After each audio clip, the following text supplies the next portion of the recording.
Welcome back to Questing Beast, I'm Ben. Today we're going to be talking about Dungeon Crawl Classics. Now, over the years, I've received a lot of questions on my channel asking why don't I cover this line of books? It's one of the oldest and one of the most popular forms of the OSR. It has some innovative tweaks to the rules, it has some crazy funky dice, it has the level 0 funnel system, which is quite popular at conventions, it has a very vibrant fan community built up around it, and yet my channel mostly avoids it when it comes to reviewing new OSR books. So I think today I'm going to talk about why that is. There are aspects of DCC that I like quite a bit, but there's other aspects that I feel like are holding it back dramatically and I think need to change. I think these problems can most easily be seen in their recent DCC conversion of the Caverns of Thracia, their adventure design advice book, How to Write Adventure Modules That Don't Suck, but especially a number of polls that I recently ran on my channel. Let's take a look at these polls first, because I think they are a really clear indication that there is some issues with DCC that need to be addressed. The first poll I ran was, why do you buy Dungeon Crawl Classics adventures? Now, 57% of people said they don't buy them, which is not too surprising. This is, after all, a poll on my channel, so it covers DCC less, so less people are likely to buy the books. But let's just look at the people who do buy DCC books. 6% say that they buy the books in order to collect them. 17% say that they buy them to read them, and 21% say they buy them to play them. In my opinion, these numbers are kind of concerning, because if you take these three categories as the whole, then what you see is that the number of people who buy the books in order to play the adventures is actually less than half. It's about 49% of the total number of people buying the books. Now, all of us have bought RPG books in the past and just never got around to playing them. That happens all the time. But these questions are asking about intent, and less than half of people who buy the books actually want to play them at all. What this indicates to me is that although DCC does have a lot of people who certainly back their Kickstarters and buy their books, a large percentage of them are buying them just to have them on their shelf and to read, rather than as tools that you use to play the game. Now, in contrast to this, I asked the exact same question about people who buy adventures for Old School Essentials, another very popular old school system. It's basically a retro clone of BXD&D, and it has a big adventure line. And here the answers were very different. 5% say that they buy to collect, 15% say they buy to read, and 46% say they buy them to play them. So if we look at those top three categories, we can see that about 70% of the people who are buying OSC adventures are intending to play them, which is a big difference from the 49% that we see in Dungeon Crawl Classics. Why is it that people who buy OSC adventures are so much more interested in running them than in DCC? There were a few different suggestions made, but over and over an answer that I saw coming up was that the OSC adventures were just much easier to run. For example, Lasercat says it's just because of the layout. DCC has amazing art and adventures, but there are walls of text, so I get gun shy. Or Tamaz Barani says, the layout of the Necrotic Gnome adventures is so clean and easy to follow, while DCC modules can feel pretty intimidating. Minnie Moo says, DCC adventures are a chore to read and parse. They are not formatted for running them. Necrotic Gnome, who makes Old School Essentials, are refreshingly laid out and a breeze to reference and are likely shorter word count. Audible Sharpness says, it's the layout. Open any page of Sailors, that's a famous adventure for Dungeon Crawl Classics, and compare to Winter's Daughter. I ran both, and while I love the gonzo stuff in DCC, they are sometimes a chore to use. And all of that brings us to the Caverns of Thracia, where a lot of these issues are exemplified. We're going to take a look inside, but first a quick shout out to today's sponsor. This video is sponsored by Green Dragon Fest, the incredible RPG vacation where you get to play games with your favorite YouTube DMs, like Bob Worldbuilder, Kelsey Dion, Professor Dungeon Master, and starting this year, me. I'm especially excited that David Wesley, the creator of the first role-playing game, will be running his legendary Brownstein campaign. Stay in a beautiful fantasy village, feast family style with the DMs, and become part of a tight-knit gaming tribe over the course of 2 action-packed days. At the time of recording, only 23 tickets remain, so grab them right now before they disappear at the link in the description below. So what is in Caverns of Thracia?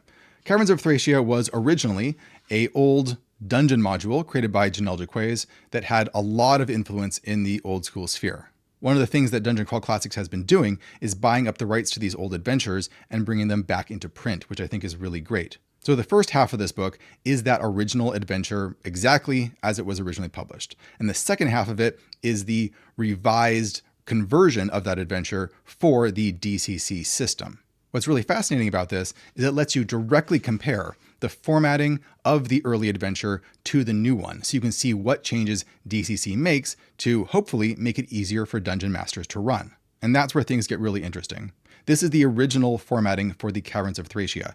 Easy to read dungeon map, but the descriptions of the rooms are these giant blocks of text. It's not even 2-column format, it's just a huge paragraph from one side to the other. Now, for a lot of these rooms, there's really not too much in there, so even though it's just one undifferentiated block, it's not too hard to skim it and figure out what's going on there. However, as the adventure continues, some of these blocks of text get larger and larger until we have ones that are like half a page long. By the time we're getting down into level 2, we're having rooms that are maybe 2/3 of a page long of just text going all the way down the page. This sort of thing is a nightmare to try and run. Basically, when the players enter the room, you have to say, all right, guys, we're going to take a break for 5 minutes so I can read all of this text and try and figure out what's going on in here. To be honest, this is not a huge criticism of the original Caverns of Thracia. This is kind of how most adventures were written back in this time period. And honestly, this makes this an ideal candidate for an update. If I got the rights to Caverns of Thracia, I would be just chomping at the bit to finding ways to taking these huge blocks of text and rewriting them and restructuring them so it's very easy for a game master to use. But does Dungeon Crawl Classics actually do this? And I'm afraid to say that no, it does not. We can move over to the DCC section, has the exact same maps. And not only is the formatting not really improved, in many cases, the descriptions are now longer. One of the improvements that actually is there is that most of the rooms have some read aloud text. Sometimes it's a bit long and sometimes it kind of tells the players what they're thinking, but it does help in terms of summarizing the most obvious stuff in that room first, which the original edition didn't really do. So that does speed things up a little bit for the GM. But especially as we get into level 2, we start seeing these huge blocks of text once again, sometimes going over several pages to describe a single area. These descriptions are kind of written like a storybook. You just have to read through the entire thing to get the whole picture, and then you have to personally, as the game master, break everything apart into what goes where. Sometimes the read aloud text is at the beginning, sometimes it is in the middle of the description. Basic formatting tools like using bullets and bolding and hierarchies to organize the information are not used at all. Even the monster stat blocks are simply added as part of the normal formatting. So we have room description right here, and then from here, all the way down through here, all the way down through here is a monster description. And if you notice, it looks exactly like the rest of the text. They don't even bother to put a box or a shading over it to help set it apart. The amount of bloat on display is kind of unreal. For example, here is a skeleton stat block, which is 2 paragraphs long. I understand why you would want to put the monster stat block in the actual page, just so that you have everything there at your fingertips. That's fine. But notice how it is repeated here, and then again here, and then again here and here. And then even again, right down here. The exact same stat block 4 times over the course of just 2 columns. In fact, the page count has been essentially doubled from about 80 pages to about 160 by the time you get through all of the appendixes, which again include all of the monster stat blocks again, and the extra spells and some handouts and so forth. This sort of thing is tremendously disappointing for anyone who is really interested in these classic old adventures and was looking forward to a cleaned up update that made them easy to use. As a counterexample, let's look at one of the OSE adventures, Winter's Daughter, which is another modern OSR adventure that has been formatted for use at the table. Rooms are always kept on their 2-page spreads so they never bleed over into another page so you don't have to flip around. You always have these little mini maps here so you know exactly where you are. You never have to turn back to the main map. In each room, for example, room 11 down here, we have 7 statues of footmen, mold patched walls, and a faded battle mural. So just by looking at these headings, you know the main things that are there right off the bat. And then as players actually start manipulating things and investigating one area or another, you can zoom in on each of these different features to the details down below. Players say, I want to get closer to the mold patched walls. You can tell them that it's yellow and purple mold with a vivid fuzz. What happens if they disturb the mold? It tells you right down here beneath it.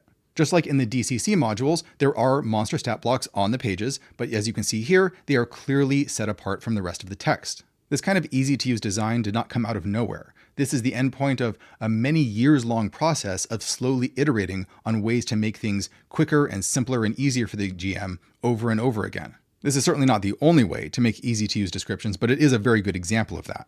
It really feels like DCC is, I don't know, stuck in the 70s, stuck in the 80s, in not a good way. Because one of the features of their whole line is the nostalgia for early D&D. And that comes through especially in the vibe, in the crazy rules, and in the randomness that can happen, and of course in the art, which is often fantastic. But in my opinion, they may have taken that too far, because they've also borrowed the formatting of those early adventures, which was very subpar compared to what's available today. I do want to point out as a sidebar that I genuinely love the artwork in Dungeon Crawl Classics, and I've commissioned artists from DCC like Peter Mullen to create artwork for my own RPGs. Like, look at this fantastic piece by Doug Kovacs from the Caverns of Thracia book. I like it so much that I in fact bought the original version of it from Doug Kovacs when I met him at GameholeCon. It's one of the rare Kovacs pieces that actually uses watercolor instead of pen and ink, and there's some details that you can't see in the original book, like the fact that these gems in the Hydra's foreheads has this bluish tint. These vibes that DCC gives off of these early pulp fantasy novels and early Dungeons & Dragons is part of the appeal of the entire line, and I think why so many people buy the books. But this is a role-playing game book. It's not a novel. And in my view, if your book is not optimized for being played at the table, then something has gone wrong. Now, the second DCC book that I wanted to look at is How to Write Adventure Modules That Don't Suck.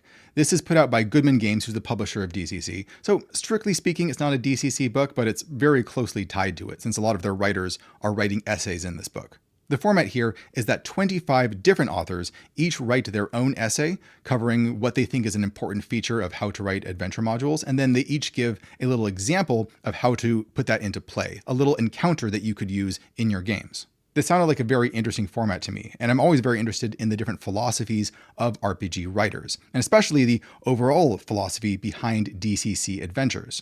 What I found inside, though, was in some ways kind of concerning. It's a mix of some advice that seems perfectly good, totally normal, I would agree with quite a bit of it, mixed in with some stuff that I found really kind of baffling, to be honest, at least from what I would consider to be an OSR playstyle perspective. Let me give you a couple of examples, because this is a long book. So there's this one essay, Players Make Your World Go Round, which points out that one of the most important features of an adventure is to give your players choices, which is great advice. Having player choice is, I would say, a critical feature of writing a good adventure. One of the primary features of role-playing games that other kinds of games do not have is that players can make these choices that have a real impact on the outcome of the adventure. However, then we get to the encounter that's tied to this essay, and we find something very strange. We're in a forest and we find a number of paths, in fact, 3 paths that split off, and we can choose where to go. So there's choice being implemented. However, what happens when we start actually picking which path to go down? If we choose the left path, then eventually we meet a man who tells us that we've gone the wrong way. We need to go back to the intersection and take the rightmost path. If we take the middle path, we eventually find some wolves that we have to fight, and then afterwards, past the den, the path curves gently to the right and eventually connects to the rightmost path at the fork. There is choice here, but it's a completely fake choice. None of these choices matter. None of them affect the outcome of the game. You're always ending up exactly where you were supposed to go. This is not real choice. Another odd example in the book is this essay about incorporating senses into your descriptions, which is a great piece of advice. You should always try and incorporate lots of different senses so that players feel like they're more present there, that you're activating more ways for them to feel immersed.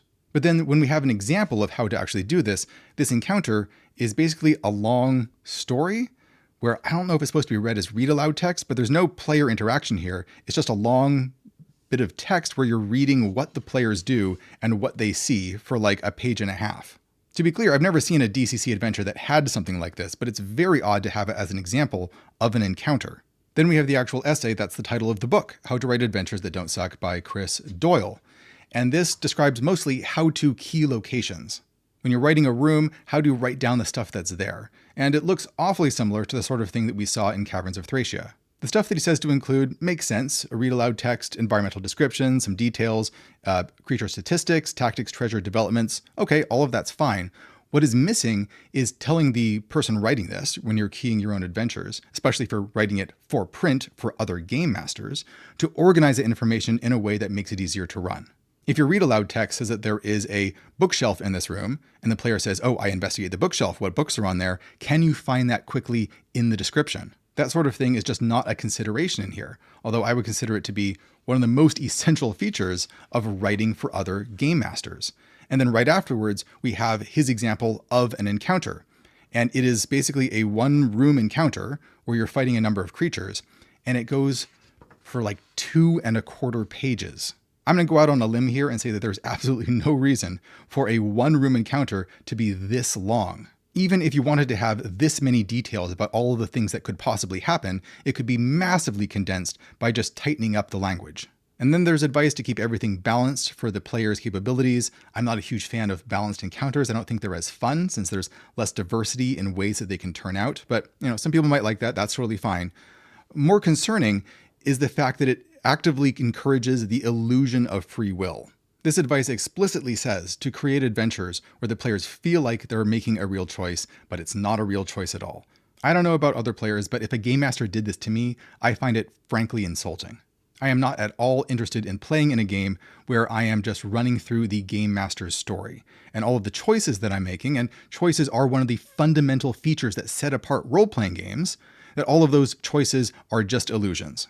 As I said before, all of the advice in this book is not like this. There is plenty of very good, common sense, normal advice about writing and running games, which is all perfectly fine. But just the number of things like those examples that I found in this book make me very wary of wanting to read or run any DCC modules. Many of the essays throughout this book seem to have an attitude towards role-playing games and to the structure of adventures that is radically different than what I see in the rest of the OSR space. Some of the things that really attracted me to the OSR style of play initially were these principles where danger was real, your choices were real, the game master was along for the ride with you and didn't know how the adventure was going to end. So reading a lot of the essays in this book really makes me think that there's a very different ethos going on behind the scenes at Dungeon Crawl Classics. Now, I don't want to paint all of their adventures with this brush because they've written hundreds of them, and I certainly haven't read hundreds of them. And they've been writing adventures for a long time, and there's many different authors with different styles. But when I see an essay in the book that advocates for a Trainyard model, where it says, I like to think of adventure design like working in a Trainyard, each car is a scene with an entry point and with an obstacle to overcome before exiting, then I have to start thinking to myself, maybe this line of books really just isn't for me. Now, of course, Dungeon Crawl Classics and Goodman Games are not required to change the structure of their adventures just for me. I'm perfectly aware that they are a very successful business, they run big Kickstarters, and clearly they have an audience that loves their products. But when I say that Dungeon Crawl Classics needs to change, what I mean is that they need to change if they want more people to actually run the books that they are buying, and that includes me. The original rulebook for Dungeon Crawl Classics was one of the first OSR books that I ever read. And the vibe of it, that old school feel, was one of the things that got me interested in the entire OSR scene, and I'll be forever grateful for that. But what would make me happiest is if they pivoted and started creating adventures that really exemplified the old school ethos, as I understand it, where choice and freedom and the wild uncertainty of the consequences of players' actions was brought to the forefront. Will DCC eventually go down this route, or will they stick to the course that they've already charted? Only time will tell. Let me know down in the comments below what your opinions are about DCC, either for or against. What would you like them to change, or what do you think they are doing really well? Thanks for watching, everybody. I'll see you next time.